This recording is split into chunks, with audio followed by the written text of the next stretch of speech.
Little House in the Big Woods. Pa had just saved the bacon and the bear ran off. The potatoes and carrots, the beets and turnips and cabbages were gathered and stored in the cellar, for freezing nights had come. Onions were made into long ropes, braided together by their tops, and then were hung in the attic beside wreaths of red pepper strung on threads.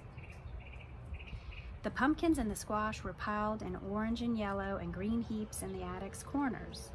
The barrels of salted fish were in the pantry, and yellow cheeses were stacked on the pantry shelves. Then one day, Uncle Henry came riding out of the big woods. He had come to help Pa butcher. Ma's big butcher knife was already sharpened, and Uncle Henry had brought Aunt Polly's butcher knife.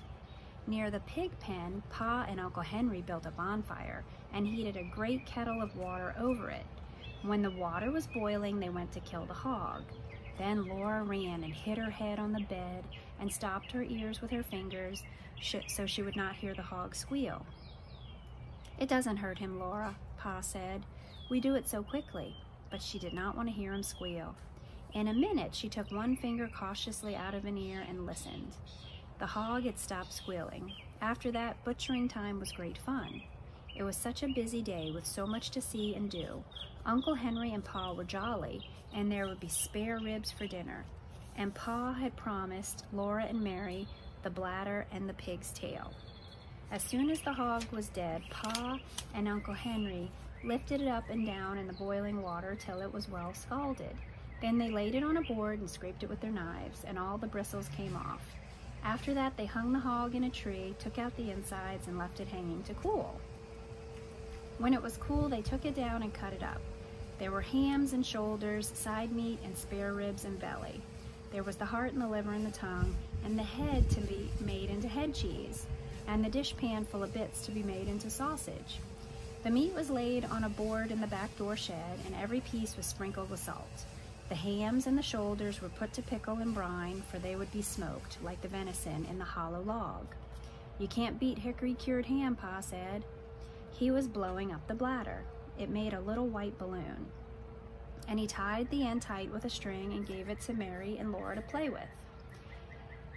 There they are playing. They could throw it into the air and tap it back and forth with their hands, or it would bounce along the ground and they could kick it. But even better fun than a balloon was the pig's tail. Pa skinned it for them carefully, and into the large end he thrust a sharpened stick. Ma opened the front of the cook stove and raked hot coals out into the iron hearth. Then Laura and Mary took turns holding the pig's tail over the coals. It sizzled and fried, and drops of fat dripped off it and blazed on the coals. Ma sprinkled it with salt. Their hands and their faces got very hot, and Laura burned her finger, but she was so excited she did not care. Roasting the pig's tail was such fun that it was hard to play fair, taking turns. At last it was done.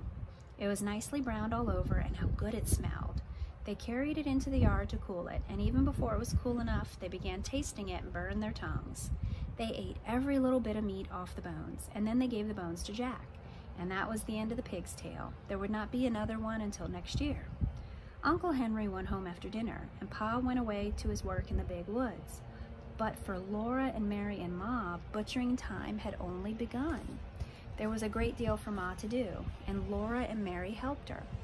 All that day and the next, Ma was trying out the lard in big iron pots on the cook stove. Laura and Mary carried wood and watched the fire. It must be hot, but not too hot, or the lard would burn. The big pots simmered and boiled, but they must not smoke. From time to time, Ma skimmed out the brown cracklings. She put them in a cloth and squeezed out every bit of the lard, and then she put the cracklings away. She would use them to flavor Johnny cake later. Cracklings were very good to eat, but Laura and Mary could only have a taste. They were too rich for little girls, Ma said. Ma scraped and cleaned the head carefully, and then she boiled it till all the meat fell off the bones. She chopped the meat fine with her chopping knife in the wooden bowl. She seasoned it with pepper and salt and spices. Then she mixed the pot liquor with it and set it away in a pan to cool. When it was cool, it would cut into slices, and that was head cheese. The little pieces of meat, lean and fat, that had been cut off the large pieces, Ma chopped and chopped until it was all chopped fine. She seasoned it with salt and pepper and with dried sage leaves from the garden. Then with her hands, she tossed and turned it until it was well mixed, and she molded it into balls. She put the balls in a pan out in the shed, where they would freeze and be good to eat all winter. That was the sausage.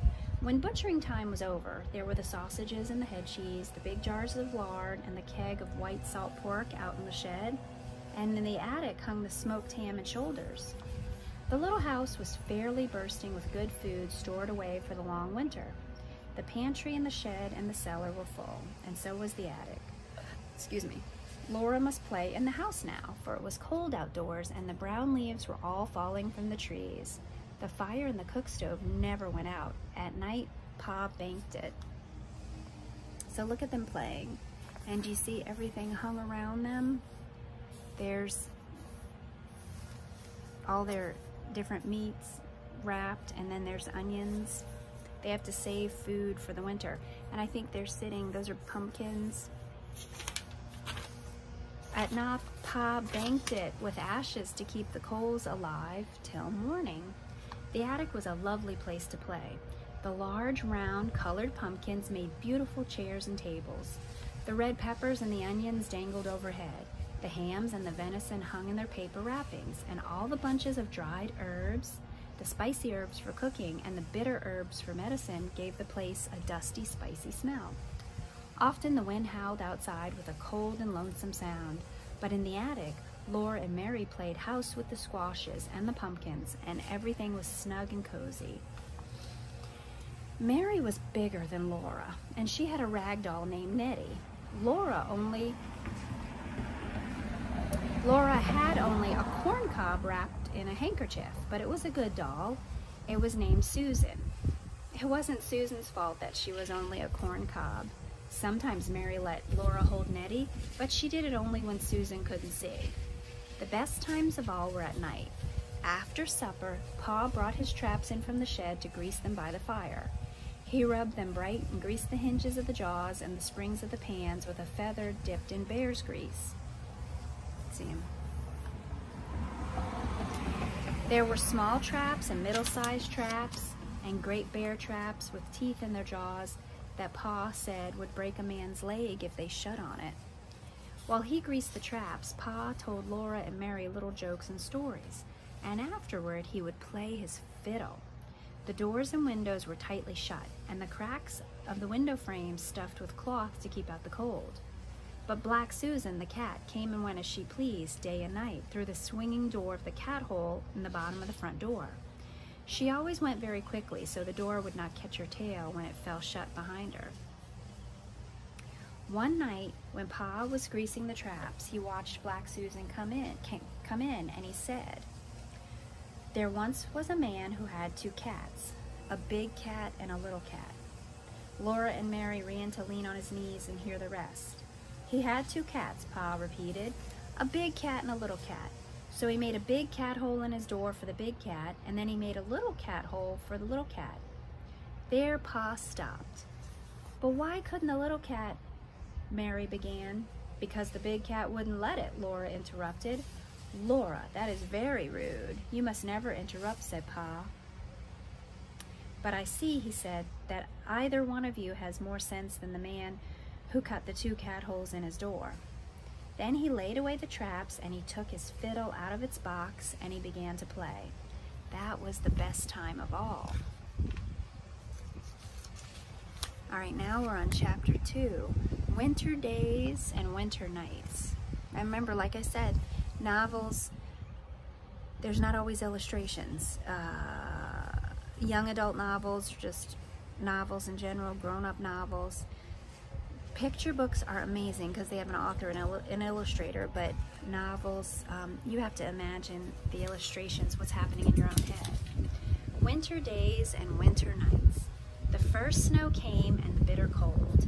Every morning Pa took his gun and his traps and was gone all day in the big woods, setting the small traps for muskrats and mink along the creeks. The middle-sized trap for foxes and wolves in the woods. He set out the big bear traps, hoping to get a fat bear before they all went into their dens for the winter. One morning he came back, took the horses and sled, and hurried away again. He had shot a bear. Laura and Mary jumped up and down and clapped their hands. They were so glad. Mary shouted, "I want the drumstick, I want the drumstick." Mary did not know how big a bear's drumstick is. When Pa came back, he had both a bear and a pig in the wagon. He had been going through the woods with a big bear trap in his hands and the gun on his shoulder when he walked around a big pine tree covered with snow, and the bear was behind the tree. The bear had just killed the pig and was picking it up to eat it. Pa said the bear was standing up on its hind legs, holding the pig in its paws, just as though they were hands. Pa shot the bear, and there was no way of knowing where the pig came from nor whose pig it was.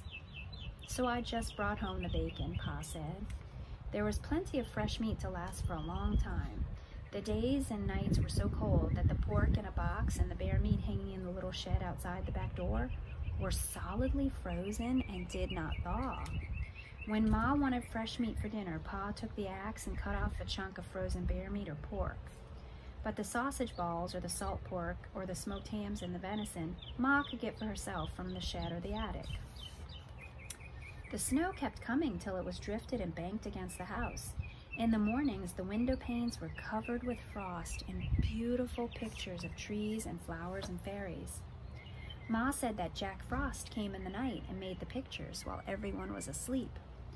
Laura thought that Jack Frost was a little man all snowy white, wearing a glittering white pointed cap and soft white knee boots made of deer skin.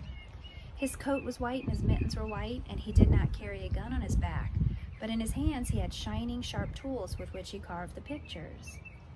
Laura and Mary were allowed to take Ma's thimble and made pretty patterns of circles in the frost on the glass, but they never spoiled the pictures that Jack Frost had made in the night. When they put their mouths close to the pane and blew their breath on it, the white frost melted and ran in drops down the glass. Then they could see the drifts of snow outdoors and the great trees standing bare and black, making thin blue shadows on the white snow. Laura and Mary helped Ma with the work.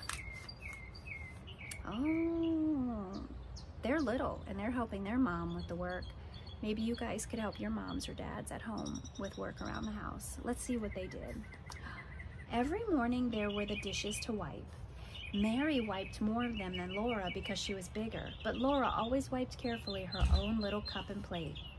By the time the dishes were all wiped and set away, the trundle bed was aired. Then, standing one on each side, Laura and Mary straightened the covers, tucked them in well at the foot and the sides, plumped up the pillows, and put them in place. There they are. Then Ma pushed the trundle bed into its place under the big bed. After this was done, Ma began the work that belonged to each day. Each day had its own proper work. Ma used to say, wash on Monday, iron on Tuesday, mend on Wednesday, churn on Thursday, clean on Friday, bake on Saturday, and rest on Sunday. Laura liked the churning and the baking days best of all the week. That's a pretty good plan. In winter, the cream was not yellow as it was in summer, and butter churned from it was white and not so pretty. Ma liked everything on her table to be pretty, so in the winter time, she colored the butter. After she had put the cream in the tall crockery churn and set it near the stove to warm, she washed and scraped a long orange-colored carrot. Then she grated it on the bottom of the old leaky tin pan that Pa had punched full of nail holes for her. Ma rubbed the carrot across the roughness until she had rubbed it all through the holes, and when she lifted up the pan, there was a soft, juicy mound of grated carrot. She put this in a little pan of milk on the stove, and when the milk was hot, she poured milk and carrot into a cloth bag. Then she squeezed the bright yellow milk into the churn where it colored all the cream. Now the butter would be yellow. Laura and Mary were allowed to eat the carrot after the milk had been squeezed out. Mary thought she ought to have the larger share because she was older, and Laura said she should have it because she was littler. But Ma said they must divide it evenly. It was very good. I'm going to stop right here, first graders. I'm on page 30. I still like it. I hope you're enjoying this. It's going to take a while. This was just the second installment. I'm going to keep going, doing this in pieces. I hope you're liking it. You could send me an email or something, you know, let me know. Give me a thumbs up or a thumbs down. I hope you're doing well, and I will send you all my teacher love. Bye.